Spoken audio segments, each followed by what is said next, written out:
2025년 7월 28일 삼성전자와 테슬라가 대규모 계약에 성공했습니다. 그런데 그 계약 안에는 누구도 몰랐던 숨겨진 진실이 있었다고 합니다. 과연 무슨 일이 있었던 걸까요? 2025년 7월 28일 새벽 4시 경기도 평택 삼성전자 반도체 캠퍼스 R&D 센터 3층 실험동 복도에 저는 조용히 앉아 있었습니다. 창밖은 이미 환해졌지만 연구동 안은 불 꺼진 조명 아래 정막만이 감돌고 있었죠. 그날 이재용 회장이 보낸 한 통의 메시지가 제 인생을 완전히 바꿔놓을 줄은 상상조차 하지 못했습니다. 민수 씨, 오늘 새벽 중에 꼭 한번 연구동으로 나와주시겠습니까? 회장님이 직접 연락하는 일은 드물었고 그것도 새벽에 연구소로 나오라는 말에 머릿속이 하얘졌죠. 당황한 채 옷을 갈아입고 서둘러 집을 나서면서도 무슨 일이 일어난 걸까? 우리 회사에 무슨 큰 사고라도 터진 건 아닐까 하는 불안감이 온몸을 파고들었습니다. 도로에 거의 차가 없는 풍경이 마치 세상에 저 혼자만 남아있는 것처럼 느껴지기도 했습니다. 연구소 주차장에 차를 대고 내릴 때 손이 저도 모르게 떨리고 있었습니다. 3층 실험동 복도에 들어서자 이미 몇몇 동료들이 침묵 속에서 자판기 커피를 손에 쥐고 앉아 있었죠. 박영훈 파트장도 벽에 기대고 무표정하게 서 있었고 신입사원 유진수는 불안한 얼굴로 계속 휴대전화를 들여다보고 있었습니다. 누구도 먼저 말을 꺼내지 않았지만 모두가 평소와는 다른 무거운 분위기를 감지하고 있었습니다. 한참이 지나 회장님이 흰 와이셔츠에 재킷만 걸친 채 직접 연구동 문을 열고 들어왔죠. 회장님은 짧게 인사를 나눈 뒤 단도직입적으로 말씀하셨습니다. 오늘 새벽 테슬라에서 공식적으로 연락이 왔다는 것, 머스크가 직접 한국 시각으로 새벽 1시 57분에 메일을 보냈다는 것, 그리고 지금 삼성의 반도체 기술만이 테슬라의 미래차 전략에 꼭 필요하다고 강조했다는 내용이었습니다. 삼성과의 협업이 전략적으로 매우 중요하다. 머스크가 그렇게 단언했다는 회장님의 말씀을 들었을 때 그 순간 회의실 안은 숨소리조차 들리지 않을 만큼 조용해졌죠. 저는 잠시 동안 아무 말도 할 수 없었습니다. 머스크, 테슬라, 전기차, 자율주행, 그토록 멀게만 느껴졌던 이름들이 단숨에 우리 앞에 현실로 다가온 겁니다. 저는 손에 쥔 커피가 미묘하게 식어가는 것도 느끼지 못할 만큼 긴장한 채 회장님의 말을 계속 기다렸습니다. 이건 공식 제안이며 삼성 반도체 기술진이 오늘 안에 테슬라와 1차 미팅을 해야 하고 실시간 테스트에 바로 투입할 팀을 구성해달라는 요청이었다고 하셨습니다.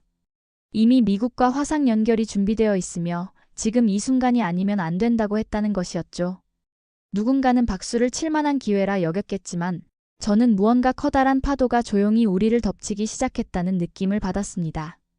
연구동 3층 복도에 모여있던 동료들도 마치 큰 태풍이 불어닥치기 직전 평온과 불안이 동시에 감도는 그런 공기를 느꼈을 겁니다.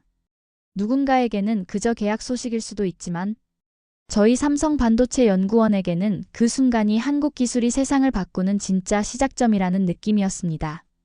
그날 새벽 4시 저는 더 이상 두려움만으로 멈춰설 수 없다는 사실을 처음으로 마음 깊이 깨달았습니다. 이 이야기가 좋으셨다면 좋아요 한 번만 눌러주시면 정말 큰 힘이 됩니다. 감동나무의 더 많은 실화, 더 많은 감동 스토리가 궁금하시다면 구독도 꼭 부탁드립니다. 여러분의 클릭 하나가 한국 기술의 이야기를 더 멀리 전하는 힘이 됩니다. 사실 그날 이전까지 저희 삼성 파운드리 사업부는 솔직히 말씀드리면 지옥 같은 시간을 보내고 있었습니다. 2022년부터 시작된 파운드리 부문의 적자는 매 분기마다 조 단위로 늘어났고 글로벌 시장 점유율은 고작 8%로 대만 TSMC의 67%와는 하늘과 땅 차이였죠. 언론에서는 연일 삼성 파운드리 분사설을 보도했고 주주들은 차라리 포기하라며 압박했습니다. 제가 삼성전자 화성 캠퍼스 파운드리 연구소에 입사한 건 2019년이었습니다. 서울대 전자공학과를 졸업하고 반도체 설계 엔지니어의 꿈을 안고 들어왔던 그때 저는 정말 세상을 바꿀 수 있을 거라고 믿었습니다. 입사 첫날 연구소 투어를 돌면서 봤던 최첨단 장비들과 클린룸의 모습은 정말 압도적이었거든요. 하지만 현실은 냉정했습니다. 입사 첫 해부터 파운드리 부문이 수익성 악화 소식이 계속 들려왔고 선배들은 이미 지친 표정으로 하루하루를 버텨나가고 있었습니다. 특히 기억에 남는 건 첫 번째 팀 회식 자리였어요. 선배들이 술잔을 기울이며 했던 말이 지금도 생생합니다. 민수야, 우리도 예전엔 정말 자신만만했었는데 언제부터인가 TSMC 뒤만 쫓아다니고 있어 라는 말씀이었죠. 그때는 그냥 겸손의 표현인 줄 알았는데 나중에 보니 정말 절박한 현실이었던 거였습니다. 화성 캠퍼스 파운드리 연구소는 겉보기엔 첨단 시설로 가득한 미래형 건물이었지만 내부 분위기는 그리 밝지 않았습니다. 복도를 걸으면서도 동료들의 표정에서 불안감을 읽을 수 있었고 회의실에서는 항상 수율 개선과 비용 절감에 대한 이야기만 나왔습니다. 특히 2022년 가을 엔비디아 사태는 저희에게 치명타였습니다. 차세대 GPU용 AI 칩 수주 경쟁에서 TSMC에 완패한 거였죠. 그날 저녁 팀 회식 자리는 정말 분위기가 무거웠습니다. 박영훈 파트장이 소주잔을 기울이며 중얼거렸던 말이 아직도 귀에 생생합니다. 민수야, 우리가 정말 세계 최고라고 자부했는데 결국 기술력 차이인 건가 하시는 말씀이었죠. 그날 회식 자리에서 한 선배가 이런 이야기를 해주셨어요. 10년 전만 해도 글로벌 고객사들이 우리를 찾아왔는데 이제는 우리가 발품을 팔아야 겨우 미팅 한 번 잡는다고 하시더군요. 정말 씁쓸한 현실이었습니다. 그때 저는 답할 말이 없었습니다.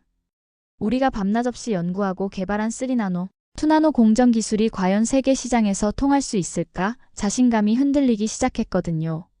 수율 문제도 심각했습니다. 2나노 공정에서 나오는 양품 비율이 20% 정도에 머물면서 고객사들은 하나둘 발길을 돌리기 시작했습니다. 그런데 더 큰 충격이 기다리고 있었습니다. 2023년 2월 회사 내부 회의에서 충격적인 발표가 있었던 겁니다. 파운드리 사업부 구조조정 검토 소식이었죠. 현재 파운드리 부문 누적 적자가 15조 원을 넘어섰으며 이대로는 지속 가능하지 않다는 경영진의 차가운 발표였습니다. 회의실 안 공기가 얼어붙었습니다. 구조조정이라는 단어가 주는 무게감이 어마어마했거든요. 그 무렵 제 개인적인 상황도 복잡해지고 있었습니다. 그날 저녁 집에 들어가니 아내가 임신 소식을 알려줬습니다. 여보, 우리 아기 생겼어 라는 기쁜 소식이었지만 복잡한 감정이 들었습니다. 과연 제가 이 회사에서 계속 일할 수 있을까? 아이를 키울 수 있을까 하는 걱정이 앞섰거든요. 그날 밤 잠들지 못하고 창밖을 바라보며 생각했습니다. 2023년 5월 이재용 회장님이 미국 실리콘밸리 출장에서 일론 머스크와 직접 만났다는 소식이었죠. 당시 삼성전자 북미 반도체 연구소에서 진행된 그 만남에 대해서는 회사 내부에서도 자세한 내용이 공개되지 않았습니다. 다만 자율주행용 시스템 반도체와 미래기술 협력에 대해 논의했다는 소문만 돌았을 뿐이었죠. 며칠 후 박영훈 파트장이 저를 따로 불러서 하신 말씀이 의미심장했습니다. 민수야, 혹시 자율주행 AI 칩 설계 경험이 있지? 네, 석사 논문 주제였는데요. 왜 갑자기요? 라고 제가 답하니 뭔가 큰 기회가 올 것 같아 자세한 건 아직 말할 수 없지만 이라고 하시더군요. 그때는 몰랐습니다. 그 큰 기회가 바로 테슬라와의 운명적 만남이 될 줄은요. 사실 테슬라와 삼성의 인연은 2010년대 중반부터 시작됐습니다.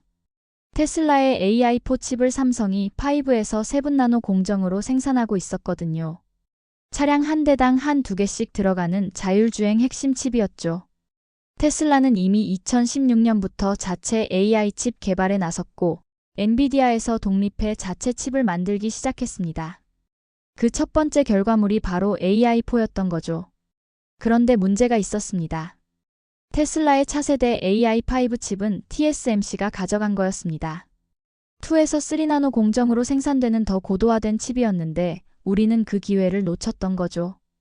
2024년 하반기부터 저희 팀은 정말 필사적으로 2나노 공정 기술 개발에 매달렸습니다. 밤 12시가 넘도록 연구소에 불이 꺼지지 않았습니다. 주말에도 나와서 실험을 반복했죠. 특히 수율 문제가 심각했습니다. 2나노 공정에서 나오는 양품 비율이 20% 초반에 머물면서 고객사들은 하나둘 발길을 돌리기 시작했습니다. 그런데 진짜 문제는 따로 있었습니다. 팀 내부에 불화가 생기기 시작한 거였어요. 2024년 9월 김현우 선임이 갑자기 사표를 냈습니다. 더 이상은 못하겠다며 3년째 같은 자리에서 맴돌고 있다고 하시더군요. 박영훈 파트장이 애원하듯 조금만 더 버텨보자고 하셨지만 현우 선임은 우리가 TSMC 따라잡는 건 불가능하다며 단호하게 말씀하셨습니다. 그 말이 팀 전체에 큰 충격을 줬습니다. 가장 실력 있던 선임이 포기 선언을 한 거니까요. 결국 김현우 선임은 일주일 후 경쟁사로 이직했습니다. 그날 저녁 송별회에서 그가 한 말이 아직도 귀에 남아 있습니다. 민수야, 너라도 빨리 다른 길 찾아봐. 여기서는 답이 안 나와 라는 말씀이었죠. 하지만 저는 포기할 수 없었습니다. 아내 뱃속에 아이가 자라고 있었고 무엇보다 한국 기술에 대한 믿음을 놓고 싶지 않았거든요. 연구소 분위기도 점점 무거워져 갔습니다. 복도에서 마주치는 동료들의 표정에서 피로감이 역력했고 회의 시간도 점점 길어졌습니다. 매주 월요일 아침마다 열리는 진도 체크 회의에서는 항상 같은 이야기만 반복됐습니다. 수율이 오르지 않는다. 공정 안정성에 문제가 있다. 원가 경쟁력이 부족하다는 등등 말이죠. 그런 와중에도 한 가지 희망의 끈을 놓지 않았던 것은 미국 텍사스 테일러 공장 소식이었습니다. 총 170억 달러가 투입된 이 공장은 삼성 파운드리의 운명을 좌우할 중요한 거점이었거든요. 2022년부터 건설을 시작해서 2025년 초에 99% 완공됐다는 소식이 들려왔습니다. 하지만 문제가 있었습니다. 돌릴 일감이 없었던 거죠. 세계 최첨단 공장을 만들어놨는데 고객이 없다니 라는 자조 섞인 이야기가 동료들 사이에서 나돌았습니다. 2025년 들어서면서 상황은 더욱 절망적이 됐습니다. 1월 회사 신년사에서 이재용 회장님이 언급한 내용이 충격이었습니다. 파운드리 사업의 근본적 혁신이 필요하다는 표현이었죠. 이는 사실상 마지막 기회라는 의미였습니다. 업계에서는 이미 삼성 파운드리 포기설이 기정사실처럼 받아들여지고 있었고 투자자들도 점점 등을 돌리고 있었습니다. 그 무렵 한국 반도체 산업 전체가 위기에 처해 있었습니다.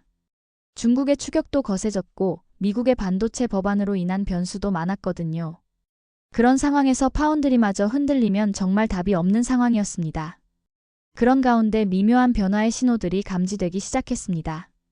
2월 중순 갑자기 파운드리 사업부에서 미국 텍사스 파견 인력을 모집한다는 공지가 떴습니다. 당시에는 단순히 테일러 공장 준비 작업이라고 생각했지만 지금 돌이켜보면 이미 무언가 큰 계획이 진행되고 있었던 것 같습니다. 지원 조건도 까다로웠습니다. 투나노 공정 경험 3년 이상, 영어 회화 가능, 장기 파견 가능자 우대 등등이었죠. 3월 들어서 분위기가 묘하게 바뀌기 시작했습니다. 어느 날 아침 박영훈 파트장이 저를 따로 불러서 민수야, 혹시 테슬라 AI 칩에 대해 얼마나 알고 있어? 라고 물으셨습니다. AI4는 우리가 만들고 있고 AI5는 TSMC가 맡았다고 알고 있다고 제가 답하니 그럼 AI6는? 이라고 다시 물으셨어요. AI6요? 아직 개발 단계 아닌가요? 라고 했더니 파트장이 의미심장하게 웃으며 곧 알게 될 거야 라고 하시더군요. 며칠 후 더욱 구체적인 신호가 왔습니다. 갑자기 투나노 공정 수율 개선에 대한 긴급 프로젝트가 발족된 거였습니다. 전영현 DS 부문장님까지 직접 참여하는 대규모 태스크포스였죠. 이전까지의 프로젝트와는 차원이 달랐습니다. 예산 규모도 기존의 3배였고 참여 인력도 각 분야 최고 전문가들로 구성됐습니다. 첫 번째 회의 날 회의실 분위기는 그 어느 때보다 긴장되어 있었습니다. 평소 같으면 여유로운 분위기의 부문장님도 그날은 표정이 매우 진지하셨어요. 현재 투나노 공정 수율이 어느 정도냐는 질문에 기술팀장이 조심스럽게 24.7%라고 답했을 때 부문장님의 반응이 확연히 달랐습니다. 그걸로는 절대 부족하며 최소 50% 이상으로 끌어올려야 한다고 하셨거든요. 회의실 안이 순간 조용해졌습니다. 수율을 2배로 올린다는 건 거의 불가능에 가까운 목표였거든요. 언제까지 가능하냐는 질문에 현실적으로는 6개월 정도 필요할 것 같다고 답했더니 6개월은 너무 길며 3개월 안에 반드시 해내야 한다고 하셨습니다. 그 순간 모든 사람의 얼굴이 창백해졌습니다. 3개월 만에 수율을 2배로 올린다? 이건 단순한 목표가 아니라 절대 명령이었습니다. 회의가 끝난 후 저희 팀은 말 그대로 전쟁터가 됐습니다. 매일 아침 7시부터 밤 12시까지 쉬는 날 없이 수율 개선 작업에 매달렸습니다. 공정 파라미터를 수백 번씩 조정하고 새로운 소재를 테스트하며 때로는 밤새워 데이터를 분석했습니다. 연구소 지하 1층 클린룸은 24시간 가동됐고 각종 분석 장비들도 쉴 틈 없이 돌아갔습니다. 유진수는 결혼 1년 차였는데도 거의 매일 야근을 했습니다. 어느 날 밤 12시쯤 그가 지친 목소리로 형, 아내가 요즘 많이 서운해해요. 신혼인데 맨날 야근만 하니까 라고 말했을 때 저는 미안해, 진수야, 이번만 버텨보자 라고 답할 수밖에 없었습니다. 그러자 유진수가 아니에요. 저도 이번엔 정말 성공하고 싶어요. 그래야 김현우 선임한테도 보여줄 수 있잖아요 라고 하더군요. 저 역시 마찬가지였습니다. 아내가 임신 8개월이었는데도 집에 들어가는 시간이 새벽 2, 3시가 다반사였습니다. 어느 날 새벽 집에 들어가니 아내가 거실 소파에서 잠들어 있었습니다. 손에는 태교책을 쥐고 있었죠. 제가 올 때까지 기다리다가 지쳐서 잠든 것 같았습니다. 가만히 아내를 보니 눈물이 날 것 같았습니다. 여보, 정말 중요한 프로젝트야. 조금만 더 기다려줘 라고 조용히 중얼거렸지만 그렇게 말하면서도 저 자신조차 확신이 서지 않았습니다. 4월 중순 회사 내부에서 더욱 구체적인 움직임이 포착됐습니다. 갑자기 영어 회화 능력 평가가 실시됐고 해외 출장 가능 여부를 묻는 설문조사도 돌았습니다. 또한 자율주행 관련 기술 세미나가 연이어 개최됐는데 강사진이 모두 테슬라에서 근무 경험이 있는 분들이었습니다. 뭔가 큰 그림이 그려지고 있다는 걸 직감할 수 있었죠. 5월 들어서면서 더욱 구체적인 정보들이 흘러나오기 시작했습니다. 어느 날 박영훈 파트장이 저를 따로 불러 충격적인 이야기를 해주었습니다. 민수야, 이제 말해도 될 것 같다. 우리가 지금 준비하고 있는 건 테슬라야 라고 하셨거든요. 순간 귀를 의심했습니다. 테슬라요? 진짜 그 테슬라 말씀이신 거죠? 라고 되물으니 그래, AI6이라는 차세대 칩을 만들어 달라는 거야. 규모가 상상을 초월해 라고 하시더군요. 규모가 어느 정도냐고 물었더니 22조가 넘을 것 같고 2033년까지 8년 장기 계약이라고 하셨습니다. 22조? 삼성전자 연간 매출의 7.6%에 해당하는 금액이었습니다. 하지만 문제가 있다며 테슬라 측 요구사항이 만만치 않다고 하셨어요. 수율 60% 이상, 월 생산량 1만 장 이상이라는 조건이었습니다. 그때 저는 왜 회사가 그토록 긴급하게 수율 개선을 요구했는지 이해할 수 있었습니다. 테슬라의 AI6 칩은 단순한 반도체가 아니었습니다. 2027년부터 생산될 예정으로 차량은 물론 옵티머스 로봇, 슈퍼컴퓨터 도조3에 탑재되는 핵심 칩이었거든요.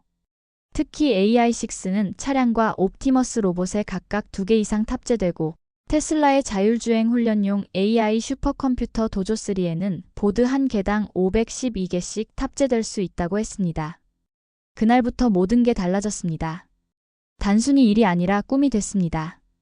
테슬라의 자율주행차에 옵티머스 휴머노이드 로봇에 그리고 AI 슈퍼컴퓨터 도조3에 들어갈 칩을 우리가 만든다는 것이었으니까요. 하지만 동시에 엄청난 부담감도 몰려왔습니다. 테슬라는 세계에서 가장 까다로운 품질 기준을 가진 회사였거든요. 조금이라도 기준에 미달하면 바로 계약이 취소될 수 있었습니다. 연구소 분위기도 확연히 달라졌습니다. 이전까지는 그저 버티기 위한 작업이었다면 이제는 진짜 목표가 생긴 거였죠. 동료들의 눈빛도 달라졌고 야근도 억지로 하는 게 아니라 자발적으로 하게 됐습니다. 심지어 주말에도 자발적으로 나와서 실험하는 사람들이 늘어났어요. 6월 드디어 테슬라 측과의 첫 번째 공식 접촉이 시작됐습니다. 6월 15일 밤 11시, 미국 시간으로는 오전이었지만 우리에게는 심야였죠. 텍사스 오스틴에 있는 테슬라 본사와 우리 화성 캠퍼스가 실시간으로 연결됐습니다. 이를 위해 회의실에는 최신 화상회의 시설이 설치됐고 동시통역 장비까지 준비됐습니다. 화면 너머로 테슬라의 하드웨어 엔지니어링 팀장이 나타났습니다. 생각보다 젊은 모습이었지만 눈빛만큼은 매우 날카로웠어요. 안녕하세요, 삼성팀 여러분. 저는 제이크 밀러입니다. 테슬라 하드웨어 엔지니어링 팀장이죠 라고 인사했습니다. 그의 첫 마디부터 범상치 않았습니다. 농담이나 인사말 없이 바로 핵심으로 들어갔거든요. AI6 칩은 우리의 미래입니다. 완전 자율주행, 휴머노이드 로봇, 그리고 도조 슈퍼컴퓨터의 핵심이 될 거예요. 절대 타협할 수 없는 품질이 필요합니다. 라고 그가 말했을 때 회의실 분위기가 순간 경직됐습니다. 저희 팀장이 준비해온 프레젠테이션을 시작했습니다. 투나노 공정 기술, 예상 수율, 생산 계획 등을 상세히 설명했죠. 하지만 테슬라 측의 반응은 차갑기만 했습니다.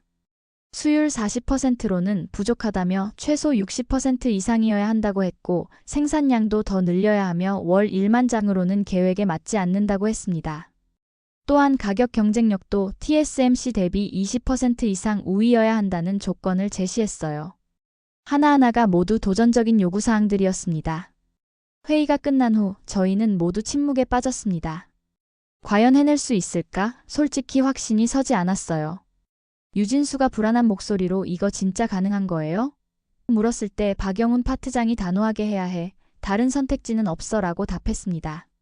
정말 막다른 상황이었죠. 그날부터 정말 지옥 같은 나날이 시작됐습니다.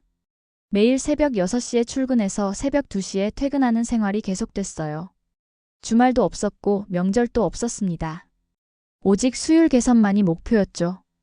연구소 분위기는 완전히 전시 상황 같았습니다. 복도에서 뛰어다니는 사람들, 24시간 돌아가는 실험 장비들, 쌓여가는 데이터 더미들. 그런데 아무리 노력해도 수율이 30%를 넘지 못했습니다.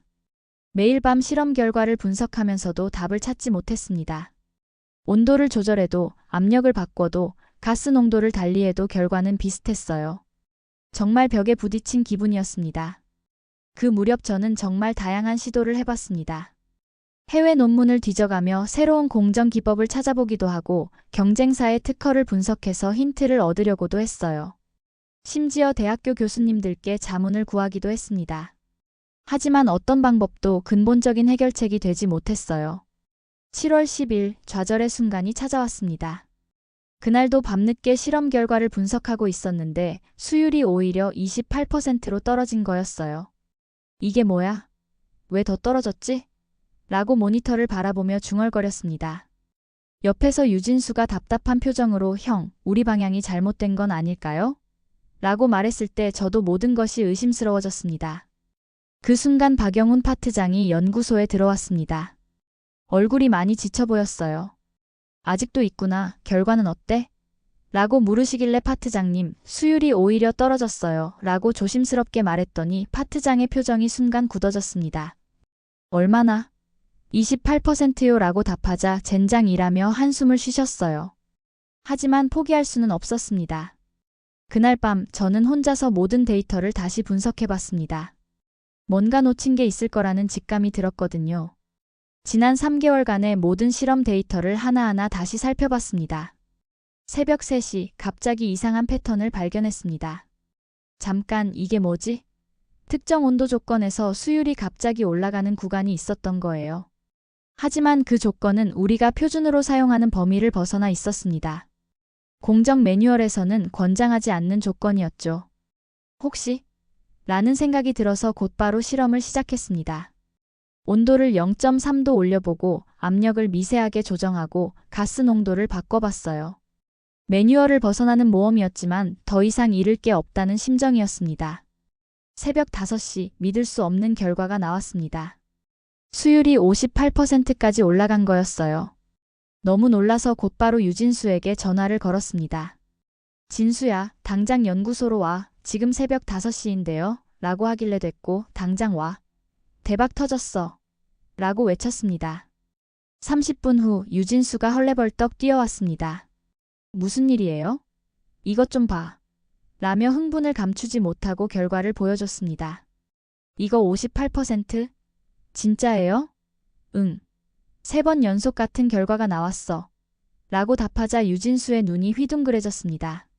우리가 해냈어요. 그 순간 박영훈 파트장이 연구소에 들어왔습니다. 평소보다 일찍 출근하신 거였어요. 파트장님 이것 좀 보세요. 라며 결과를 보여드렸습니다. 파트장님의 표정이 순간 굳어졌다가 이내 환해졌습니다. 이거 진짜야? 네.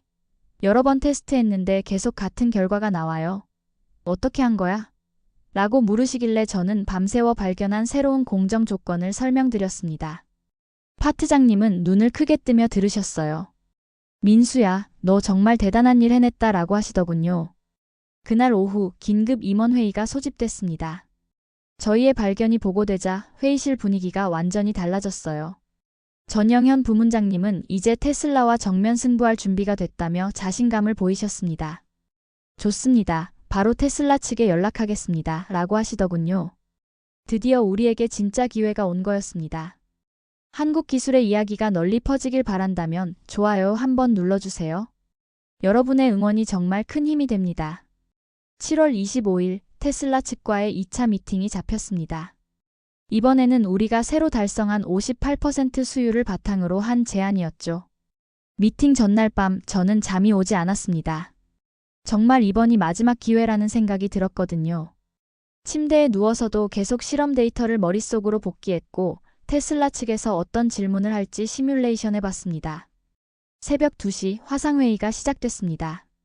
이번에는 테슬라 측에서 더 고위급 인사들이 참석했어요. 심지어 머스크와 직접 일하는 핵심 엔지니어도 있었습니다.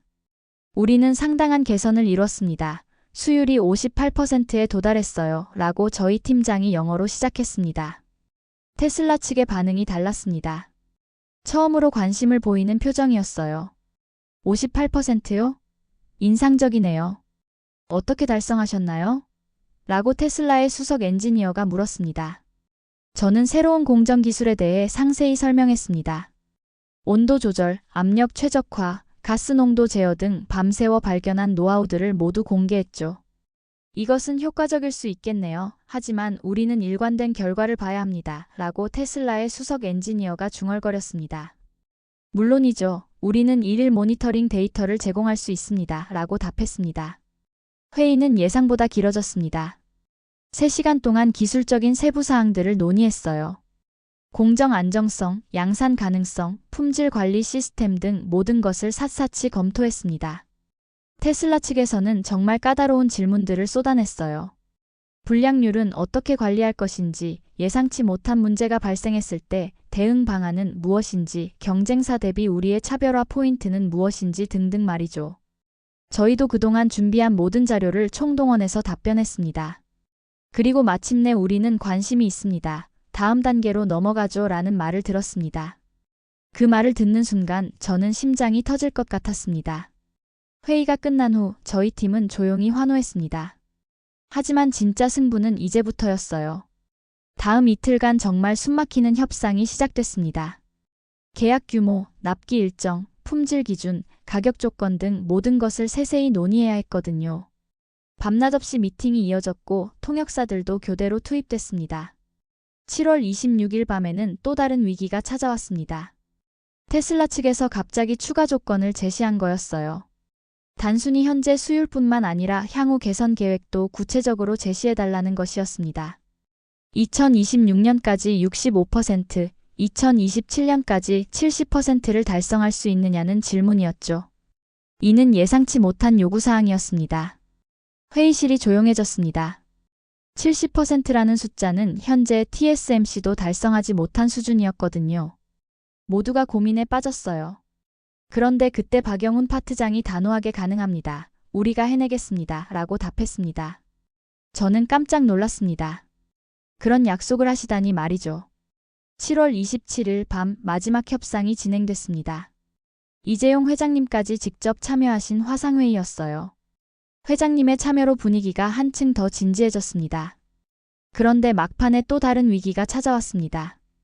테슬라 측에서 갑자기 2027년까지 70% 수율 보장을 요구한 거였어요. 70%? 현재 58%에서 70%까지 올리려면 엄청난 노력이 필요했습니다. 그때 이재용 회장님이 말씀하셨습니다. 우리가 해내겠습니다. 삼성은 2027년까지 70% 수율을 약속드립니다. 라고 하신 거였죠. 저는 깜짝 놀랐습니다. 회장님이 그런 약속을 하시다니 말이에요. 하지만 그 순간 테슬라 측의 태도가 완전히 바뀌었습니다. 좋습니다. 계약을 확정짓죠. 라고 하더군요. 드디어 계약이 성사된 거였습니다.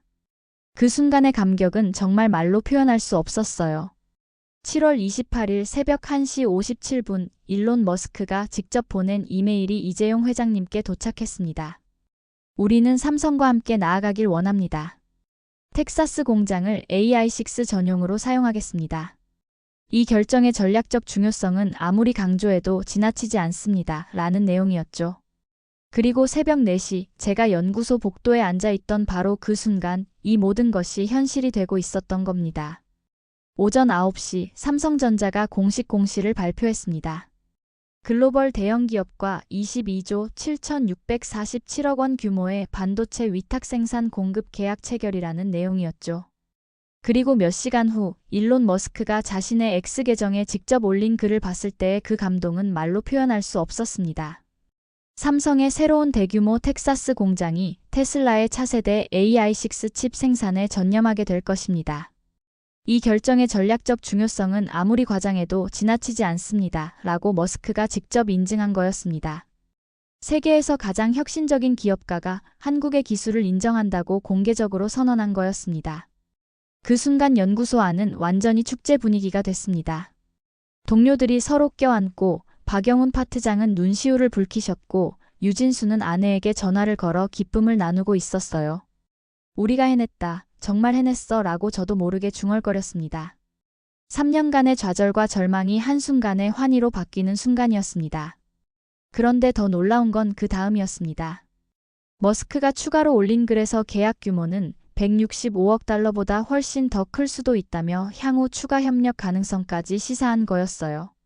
이는 단순히 AI6뿐만 아니라 차세대 도조3 칩 그리고 미래의 AI7, AI8까지도 삼성에서 생산할 가능성을 열어둔 것이었습니다. 오후 2시 삼성전자 주가는 7만 원을 돌파했습니다. 11개월 만의 일이었죠. 하지만 저희에게 더 의미 있었던 건 사람들의 반응이었습니다.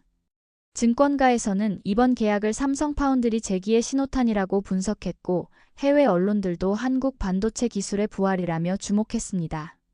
특히 일본 니혼 게이자이 신문에서는 삼성이 TSMC의 독주 체제에 균열을 내기 시작했다고 평가했어요. 이런 국제적 관심이 더욱 뿌듯했습니다. 회사 로비에는 축하 화환들이 가득했어요. 협력 업체들, 대학교 연구실들, 심지어 경쟁사에서도 축하 메시지를 보내왔더군요. 그 중에서 가장 기억에 남는 건 이직했던 김현우 선배가 보내온 메시지였습니다. 민수야, 뉴스 보고 정말 자랑스러웠다. 내가 포기했던 꿈을 너희가 이뤄줬구나. 정말 고마워 라는 내용이었어요. 눈물이 날 뻔했습니다. 선배도 우리와 함께 했다면 얼마나 좋았을까 하는 생각이 들었거든요. 저녁에는 회사에서 긴급 축하 파티를 열었어요. 평소 같으면 한산했을 자리였는데 그날은 정말 많은 사람들이 모였습니다. 심지어 다른 사업부 직원들까지 축하하러 왔죠.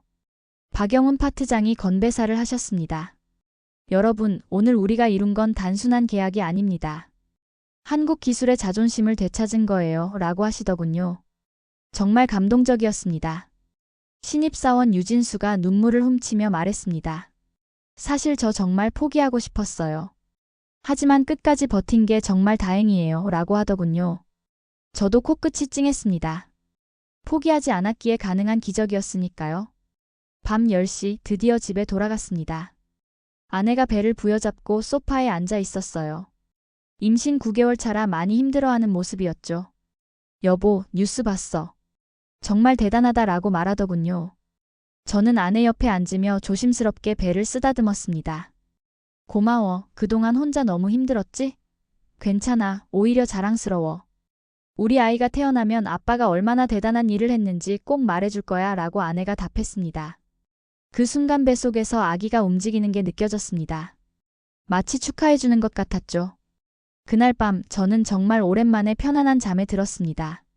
그동안의 불안과 걱정이 모두 사라지고 미래에 대한 희망만이 가슴을 가득 채웠습니다. 다음 날부터는 언론 인터뷰 요청이 쏟아졌어요.